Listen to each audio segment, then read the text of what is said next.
Bapak Ibu Sobat Teh dan Kina, Assalamualaikum warahmatullahi wabarakatuh. Berjumpa lagi dalam acara podcast Pusat Penelitian Teh dan Kina. Hari ini podcast ini akan dipandu oleh saya. Perkenalkan, nama saya Muhammad Kais Prayoga. Di samping saya sudah ada Bapak Erdiansyah Reza Mela. Gak usah panggil Pak lah. Ya, apa? Mas? Ses? Oke. Mas aja Mas. Mas Erdiansyah Reza Mela. Jadi saya sedikit perkenalkan dulu nih teman-teman Sobat Teh dan Kina semua. Mas Erdi ini merupakan salah satu peneliti di Pusat Penelitian Teh dan Kina bidang keahlian agronomi. Agronomi. Seperti itu ya, betul ya agronomi? Betul. Kang aja ya? Akang boleh atau Apa? Kang Mas? Kang Mas? Kanda? Akang aja ya, mungkin Akang, karena kita ada di lingkungan Jawa Barat mungkin ya, seperti itu Kang Erdi ya. Iya Kang, siap Kang. Atau mungkin Kang Erdi bisa memperkenalkan dulu sedikit nih, Kang Erdi itu asalnya dari mana, kemudian sudah berapa lama sih di Pusat Penelitian Teh dan Kina ini? Iya, Assalamualaikum warahmatullahi wabarakatuh guys. Waalaikumsalam warahmatullahi wabarakatuh. Sobat Teh dan Kina, nama saya Erdiansyah. Jadi betul seperti Kang Kais bilang, peneliti di agronomi, masuk tahun 2015. Ya. Karyawan tetapnya 2016. Berarti sudah berapa tahun? Ya hitung sendirilah. Hitung sendirilah ya. Mungkin Sobat Teh dan Kina bisa ngitung sendiri tuh, itu ada kuis tuh dari Kang Erdi ya. Nah Kang Erdi, kalau selama ini fokus penelitian dari Kang Erdi itu seperti apa sih di bidang agronomi sendiri? Di bidang agronomi itu segala sesuatu yang berkenaan dengan pertumbuhan dan produksi pucuk kan. Input faktor juga, kemudian hal-hal lain, nah termasuk ekofisiologinya. Ekofisiologi. Dan termasuk iklim mikronya gitu. Yeah. Yang mempengaruhi pertumbuhan pucuk. Yeah. Nah, jadi bukan mengenai seperti badan meteorologi dan lain, bukan, tapi kita fokus faktor-faktor yang mempengaruhi pertumbuhan dan produksi pucuk, termasuk kondisi cekaman dan lain-lain juga. Disitulah intinya. Karena yang kita tahu mungkin pertumbuhan pucuk itu dipengaruhi oleh faktor lingkungan dan faktor internal dari tanamannya itu sendiri ya. Betul. Ada lingkungan, ada genetis, ada budidaya manusianya, budidaya, ada dan lain-lain lah, termasuk iklim mikro dan sebagainya. Nah, kadang ada metafisikanya juga. Nah, itu. Nih, Sobat Teh dan Kina, ini berbicara sedikit tentang iklim. Nah, Kang Erdi, apa ketika kita lihat ya untuk saat ini orang sering mengutarakan istilah perubahan iklim.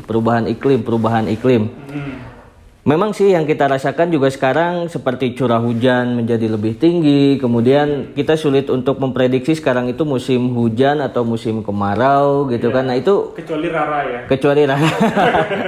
Kecuali Mbak Rara tuh, dia kan punya remote untuk langit katanya ya. Nah, itu gimana sih pengaruhnya terhadap pertumbuhan tanaman teh, khususnya dari produksi pucuk, atau ya secara fisiologis atau budidayanya seperti apa itu? Iya, itu sangat berpengaruh kan. Soalnya kan tanaman teh itu tadi salah satu faktor yang pengaruhnya itu kan lingkungan. Gitu. Dan tanaman teh itu kan sebenarnya dari subtropis dibawa ke tropis, jadi cocok di dataran-dataran kaki-kaki gunung. Jadi sehingga ada penyesuaian-penyesuaian. Nah, kalau perubahan-perubahan iklim itu mempengaruhi signifikan terhadap pertumbuhan si pucuk tehnya itu. Seperti itu. Nah, perubahan iklim sendiri itu sebenarnya global ya. Global maksudnya terjadinya perubahan dalam jangka waktu yang panjang, kaitannya sama bumi gitu. Biasanya faktor pemicunya kandungan karbon dioksidanya yang berlebih, betul. Sehingga biasanya langsung ke peningkatan suhu. Itu dalam jangka waktu panjang, itu dari zaman puluhan bahkan ratusan tahun begitu. Nah, ternyata perubahan iklim itu mempengaruhi perubahan iklim mikro. Global mempengaruhi perubahan iklim mikro, termasuk di tanaman teh itu sendiri begitu. Peristiwa-peristiwa seperti El Nino dan La Nina juga mempengaruhi pertumbuhan dan produksi pucuk teh itu sendiri seperti itu. Menarik sekali nih. Ada ya mungkin bagi saya sendiri yang awam gitu ya, tadi ada diistilahkan iklim mikro. Apakah ada juga iklim makro? Gimana nih? Apa sih iklim mikro itu? Jadi biar kita lebih paham lagi gitu. Kalau istilah iklim makro sih nggak ada, karena iklim itu kan kaitannya dinamika cuaca dalam jangka waktu yang sangat panjang seperti itu. Kalau cuaca kan pendek. Nah, kenapa disebut mikro? Karena dia mempengaruhi sekitaran, kalau tanaman teh berarti sekitaran tanaman teh. Lokal mungkin sifatnya ya. Mempengaruhi komponen-komponen iklim yang ada di situ, sehingga itu biasanya disebut sebagai iklim mikro. Iklim mikro. Ya, dan kenapa iklim mikro itu penting? Karena bagi ini nih, bagi teh ya, bagi makhluk hidup khususnya bagi tanaman teh kan fluktuasi mikro itu sangat tinggi ya. Perubahan fluktuasinya sangat tinggi dibandingkan dengan yang iklim global seperti itu, iklim dalam jangka panjang. Nah itu sangat mempengaruhi pertumbuhan, langsung ke pertumbuhan tanaman tehnya itu sendiri, seperti itu. Iklim mikro itu ya. Nah tadi Kang Erli juga sempat menyinggung El Nino dan La Nina. Nah apa sih itu, makhluk apa sih El Nino sama La Nina itu? Bukan anak seseorang ya? Bukan. Apakah anak kembar itu namanya El Nino sama La Nina gitu? Nino yang itu tuh, yang kontennya ada nanti. Nanti kita lihat lagi ya. Nanti dapat itu kuning-kuning. Gimana tuh? El Nino dan La Nina. Nino itu digunakan, saya nggak tahu istilahnya dari mana, tapi biasanya digunakan untuk perubahan suhu. Perubahan suhu Samudra Pasifik. Jadi iklim global itu mempengaruhi perubahan suhu di Samudra Pasifik, yaitu di sebelah selatan dan timurnya Khatulistiwa. Nah, karena ada perubahan suhu di situ, jadinya mempengaruhi perubahan iklim secara makro. Nah, kalau dia suhunya agak tinggi, berarti terjadi kemarau yang agak panjang. Efeknya itu disebut sebagai El Nino. Nah, kalau Nino-nya itu agak rendah, berarti terjadi curah hujan yang sangat tinggi. Kepanjangan, itu disebut La Nina. Itu ada indeksnya sendiri biasanya. Jadi kalau gampangnya El Nino itu menyebabkan musim kemarau panjang, kalau La Nina itu menyebabkan musim hujan yang panjang seperti itu. Berarti kalau misalnya kalau kamu menyebabkan tidak bisa makan. Jayus sih. Kalau kondisi saat ini ini kan sekarang bulan April ya, tapi curah hujan masih tetap tinggi gitu ya, khususnya di daerah Gambung sendiri. Nah itu ada efek dari La Nina juga nggak kira-kira mungkin? Sebenarnya sih kalau melihat dari range-nya di beberapa tahun sebenarnya itu masih agak normal. Masih agak normal ya. Di sekitaran kita ini di Gambung mulai bulan masuk kemarau itu di Mei. Juni. Nah mungkin ada juga perubahan, tapi perlu kajian lebih lanjut. Tapi yang jelas gini kan. Tahun 2015 itu kita El Nino parah itu. 2015 ya. Karena bulan keringnya itu sampai 4. Jadi kan teh itu maksimum dia hanya 2 bulan kering yang bisa tumbuh dengan optimum. Maksudnya bulan kering itu bulan di bawah curah hujan di bawah 60 mm. Kering lah, gampangnya gitu, kering lah. Nah teh itu dalam 1 tahun itu maksimum cuma 2. Nah di 2 bulan kering. 2 bulan kering 2015 itu 4. Nah 2019 agak aneh Kang.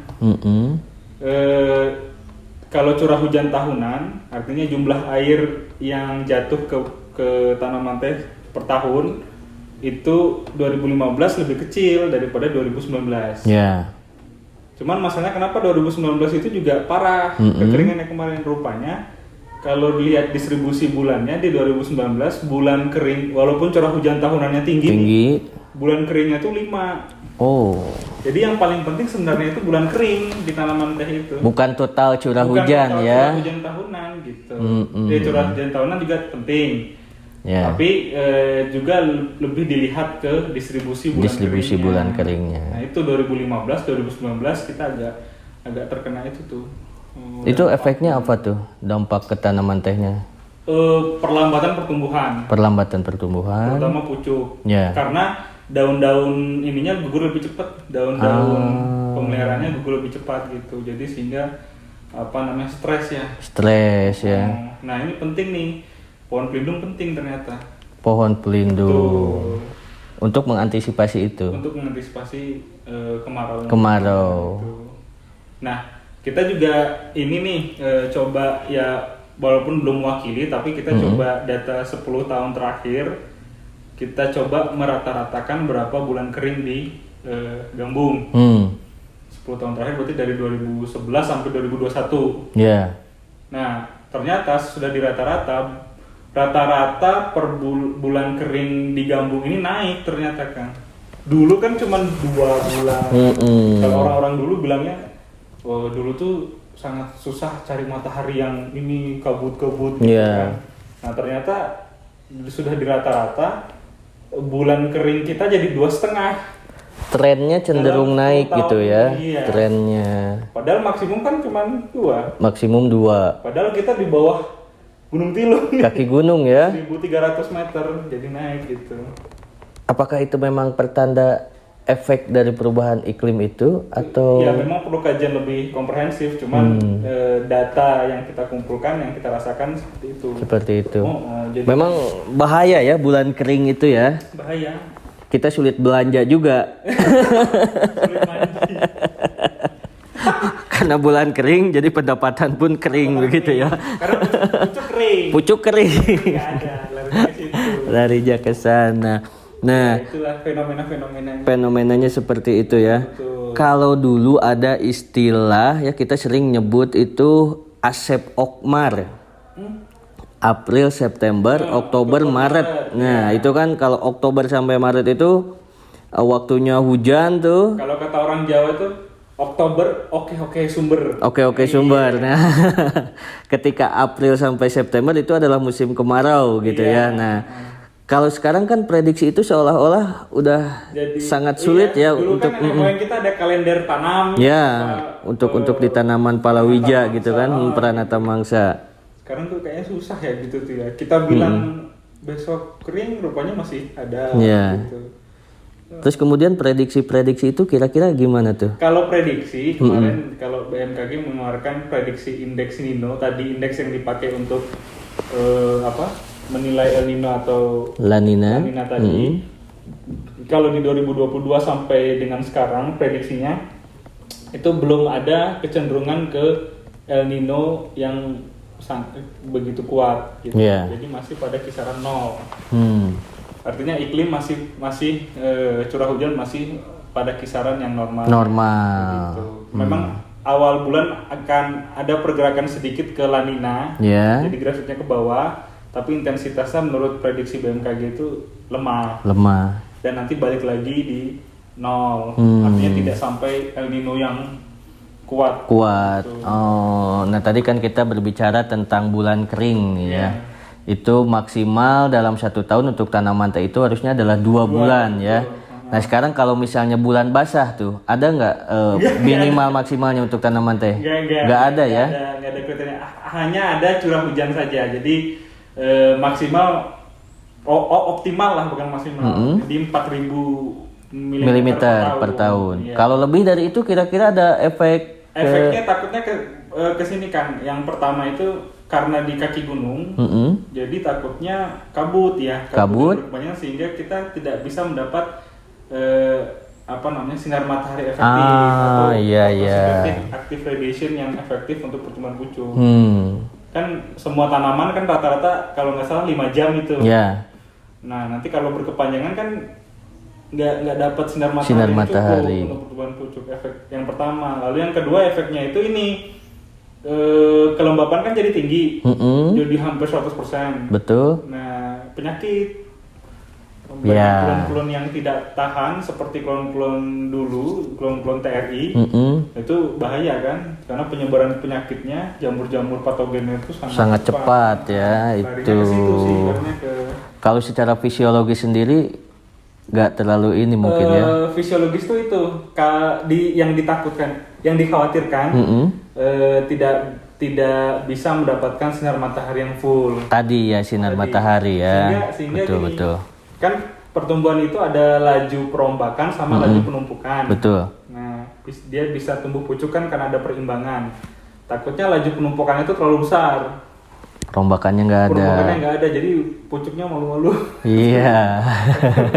Jadi malu-malu buat keluarnya ya. Nggak dirombak-rombak. Makanya Bapak Ibu yang masih punya klon TRI, cepatlah ganti ke klon GMB yang tahan terhadap. Itu. Jadi kami di sini Pusat Penelitian Teh dan Kina sudah merilis 11 klon GMB untuk seri Asamikanya dari GMB 1 sampai dengan GMB 11. Di mana produktivitasnya cukup tinggi, juga tahan terhadap penyakit seperti itu, khususnya di cacar daun ya. Cacar daun. Tuh. Nah tadi terkait dengan perubahan iklim, kemudian dampak-dampaknya terhadap tanaman teh, ada nggak kiat-kiat kita supaya dapat mengantisipasi itu permasalahan-permasalahan itu, Kang? Ya, ini nggak disuguhin minum nih. Kita kan lagi puasa, lagi bulan puasa. Jadi ini ada apa namanya? Oh, ada green tea. Iya. Green tea. Kemudian ada white tea. Jadi ya, ini salah dua produk kita nih. Produk unggulannya. Produk unggulan kita nih, Bapak Ibu pemirsa semua, Sobat Teh dan Kina. Ya sayang ini lagi puasa nih, kalau enggak kosong. Kosong ini cuma untuk pajangan aja.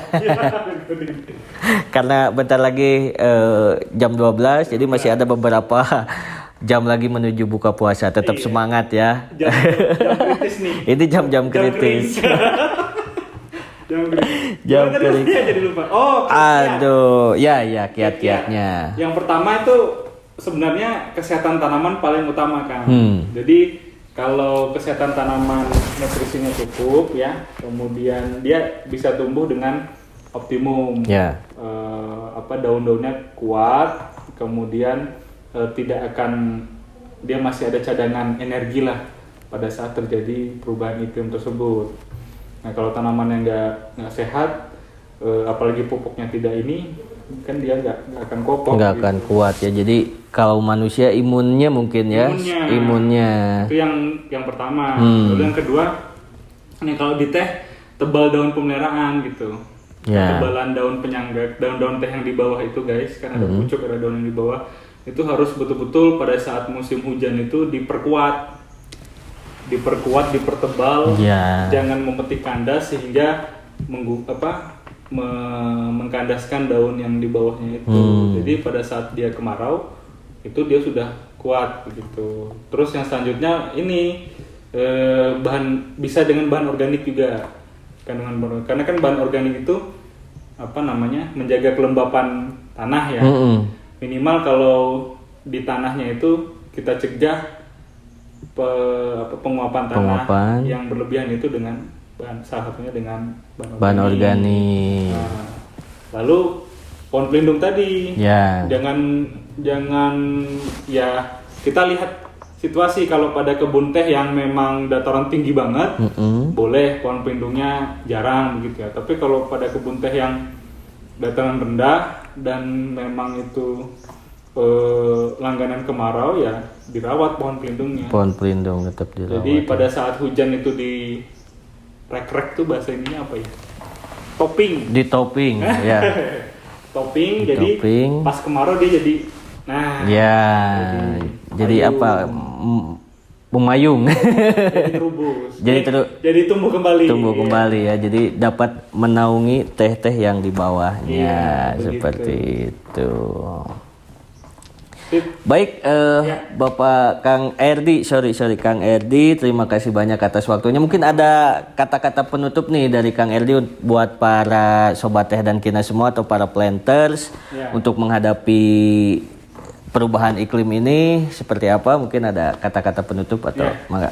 Baik, yang pertama di sini belum ada sponsor, mangga silakan kalau ada yang mau.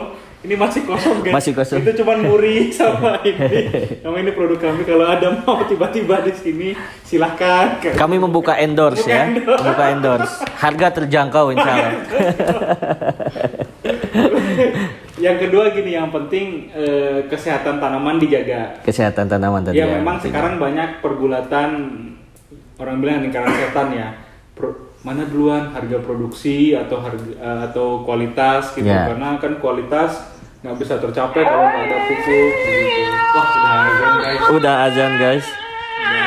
Kita suasana ini nih, bulan suci Ramadan nih. Karena ya bulan suci Ramadan ini juga saya nyalakan waktu Ramadan aja nih, biar setengah hari lagi berarti kan. Kalau biasa alarmnya yang itu ya. Alarmnya itulah. Ya intinya jaga kesehatan tanaman teh, Bapak Ibu. Intinya produksi terus baik secara kuantitas maupun kualitas. Karena kalau kita bertanya-tanya, oh nggak ada duit untuk kualitasnya, nggak akan tercapai. Yang penting kita produksi terus. Intinya adalah barang yang berkualitas pasti dicari orang, itu intinya. Oke. Cuman untuk mencapai kualitas harus dari kuantitas dulu, baru kualitas menuju kualitas ya. Oke. Baik, terima kasih banyak Kang Erdi atas waktunya. Semoga bermanfaat sharingnya untuk kita semua. Bapak Ibu semua, Akang Ece, kakak adik semuanya, pokoknya sobat Teh dan Kina. Mas Mbak, oh iya lupa saya nggak sebut. Siapa lagi? Udah Uni. Pokoknya seluruh sobat Teh dan Kina di seantero penjuru dunia ini, terima kasih sudah menyaksikan podcast ini. Kita akan berjumpa kembali dalam podcast-podcast selanjutnya juga dengan materi-materi yang tentunya menarik untuk disimak. Oke, sekian dari kami. Terima kasih. Wassalamualaikum warahmatullahi wabarakatuh.